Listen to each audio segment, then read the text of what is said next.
बर्बरता हुई। सबसे पहले हमने अपने ये मुद्दा उठाया, क्या लोकतांत्रिक प्रक्रिया के अंदर इस तरह की कार्रवाई जायज है। हमने मुख्यमंत्री जी के सामने रखा कि हमारे 20 से 25 लोग ऐसे हैं जिनके सर फूटे हैं, जिनकी बाजू टूट गई, टांग टूट गई, तो उनका आखिर कसूर क्या था? क्या वो दूसरे किसी देश के नागरिक थे? क्या वो पाकिस्तानी थे जो भारत में घुसने की कोशिश कर रहे थे? इसी प्रदेश के कर्मचारी हैं, सरकार की नीतियों को आम जनता तक पहुँचाने का काम करते हैं। उनके पास कोई जवाब नहीं था।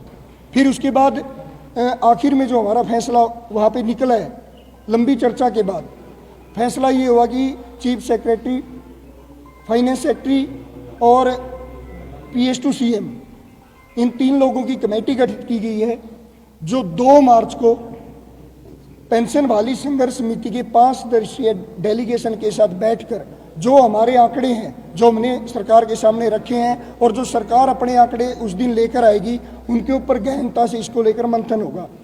हालांकि वहाँ से बार बार बीच का रास्ता निकालने की बात हो रही थी। हमने क्लियरली वहाँ पर बता दिया, इस चीज़ का कोई बीच का रास्ता नहीं है। केवल ओल्ड पेंशन तो केवल ओल्ड पेंशन। पेंशन वाली संघर्ष समिति केवल एक ही मांग कर रही है, पुरानी पेंशन। फिर भी जो कमेटी सरकार द्वारा गठित की गई है, उनसे हमारा प्रतिनिधिमंडल 2 तारीख को बैठेगा। वहाँ पर अपनी दोबारा से हम गहनता से चर्चा करेंगे, उनके आंकड़ों के ऊपर चर्चा करेंगे, अपने सारे आंकड़े उनके सामने रखेंगे। अगर फिर भी कोई फैसला नहीं होता, पेंशन वाली संघर्ष समिति की पूरी कार्यकारिणी ने यह फैसला लिया है कि 3 तारीख को ही पेंशन वाली संघर्ष समिति 2 तारीख को ही 2 मार्च को आपकी बैठक, 2 मार्च को बैठक है, तो 2 मार्च को ही है मीटिंग के बाद हम पेंशन वाली संघर्ष समिति की जिला और राज्य कार्यकारिणी की यहाँ पर ही मीटिंग करेंगे। अगर वहाँ से कुछ नहीं निकलता तो आगामी बड़े आंदोलन की ओर हम बढ़ने का काम करेंगे। लेकिन तब तक आपकी जो ये बातचीत आज हुई है, 2 मार्च तक के लिए कमेटी रखा है, तब तक आपकी जो आज की बातचीत है, इस आधार पर आपका जो आंदोलन चल रहा था या जो आपका विरोध चल रहा था, वो रोक दिया आपने 2 मार्च तक के लिए? देखिए, 2 मार्च तक समय हमसे मांगा गया है और ये फाइनेंस सेक्रेटरी, चीफ सेक्रेटरी और PS to CM का जो ये कमेटी गठित की गई है, उनसे जो वार्ता होगी हमारी विस्तार से, उसके ऊपर हम अपनी वार्ता रखेंगे।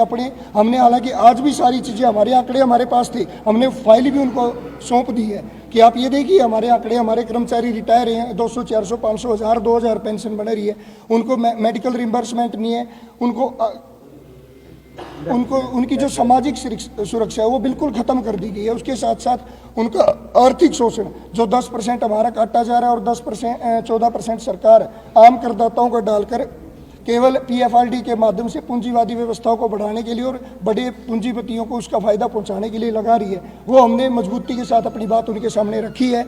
आखिर में यही फैसला हुआ कि सरकार अपने आंकड़े हमारे सामने रखेगी और उन आंकड़ों के ऊपर हम चर्चा करेंगे। वहीं से अगर हमारे यहाँ वो कहते हैं कि आपके आंकड़े लगभग ठीक है, लेकिन फिर भी अगर कोई वो रह जाती है, लेकिन फिर भी हमने क्लियर कर दिया, मुख्यमंत्री जी को भी क्लियर कर दिया और उनके अधिकारियों को भी क्लियर कर दिया कि हमें केवल OPS चाहिए, OPS के अलावा कोई भी अन्यायकारी नीति नहीं चाहिए।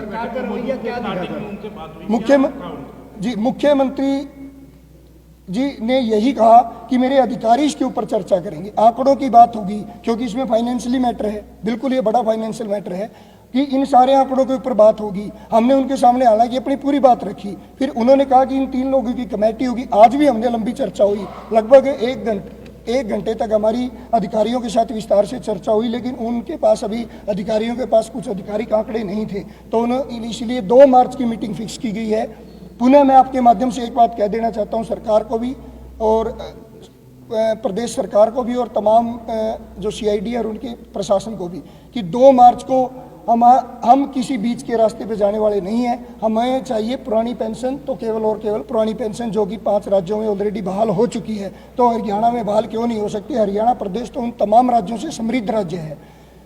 इसको लेकर और 2 मार्च को ही हम यहीं पर पंचकुला के अंदर, चंडीगढ़ के अंदर जिला और राज्य कार्यकारिणी की हमारी मीटिंग होगी। वहां से अगर कुछ नहीं निकलता तो आगामी आंदोलन की तरह, आपने हमारा आंदोलन देखा है, इसकी तरफ आगे बढ़ेंगे। हमने एक और कह दी उनको कि लाठी डंडे चाहे 10 बार मार लो, लेकिन ओल्ड पेंशन के बिना पीछे नहीं हटेंगे। ठीक है, आप जो कह रहे हैं कि OPS जो है वो आप दे दीजिए, उसके अलावा कोई और विकल्प नहीं जी, आपने अपनी बात रख दी, आपने रख दी, फिर बैठक का क्या औचित्य रहा कमेटी के साथ आपकी? आप कह दीजिए कि जो फैसला हो तो हालांकि हमने ये बात कह दी थी, बिल्कुल क्लियरली कह दी थी कि कमेटी का अब कोई विषय नहीं है, अब तो एक ही चीज़ है, ओपीएस लागू करोगे या नहीं करोगे। फिर उनकी तरफ से एक ही बात आई कि भी फाइनेंशियल मैटर पे हमें चर्चा करनी है आप लोगों के साथ, कि आपके जो आंकड़े हैं, हमारे आंकड़े का उनके पास कोई जवाब नहीं था। जो आंकड़े तरफ से आपने कहा सरकार कह रही है कि हमने हर वो आंकड़ा रखा कि जो आज हमारा पैसा कट रहा है और जो सरकार इन्वेस्ट कर रही है, लगभग हमारे वेतन का 24% एक कर्मचारी का, वो आज बाजार के अंदर निवेश किया जा रहा है। और वो तब तक निवेशित होता है जब तक कि एक कर्मचारी सर्विस के दौरान है, किसी की 25 साल की सर्विस है तो 25 साल तक निवेश करेंगे, 30 साल की है तो 30 साल तक, लेकिन वहां से वापस कुछ भी आने वाला नहीं है, रिटर्न कुछ नहीं है। लेकिन ओल्ड पेंशन स्कीम में हमारे यहाँ एवरेज एज ही 68 साल है। तो जब एवरेज एज 68 साल है तो कोई भी कर्मचारी मैक्सिमम 8 से 10 साल ही एवरेज पेंशन लेगा। और 8 से 10 साल तक कर्मचारी को पेंशन देना उचित है या 25 से 30 साल तक जो उसकी सर्विस हो रही है उसके दौरान उसका आर्थिक शोषण करके उसको बाजार में निवेश करना उचित है, जहां से कोई रिटर्न नहीं होगा। कितने प्रतिशत जो कर्मचारी है वो रिटायर हो गए अभी हमारे 2030 तक या 35 तक जो 2030 से 2030 तक हमारे 2 से 3% ही कर्मचारी रिटायर होने वाला है। बाकी जो कर्मचारी हैं वो 2035 के बाद, लेकिन कर्मचारी कभी एकदम एक साथ रिटायर नहीं होते। किसी साल 500 रिटायर हो गए, किसी साल 1000 रिटायर हो गए। मतलब ओपीएस के ऊपर कोई बड़ा बर्डन आने वाला नहीं है। और दूसरी बात, एनपीएस में आज हमारा टोटल कॉर्पस लगभग 15,000 करोड़ रुपए इस टाइम पीएफआरडी में निवेश हो चुका है और हर साल ये बढ़ता जा रहा है, बढ़ता जाएगा। 2040-50 तक तो ये 50,000 करोड़ भी पार कर जाएगा।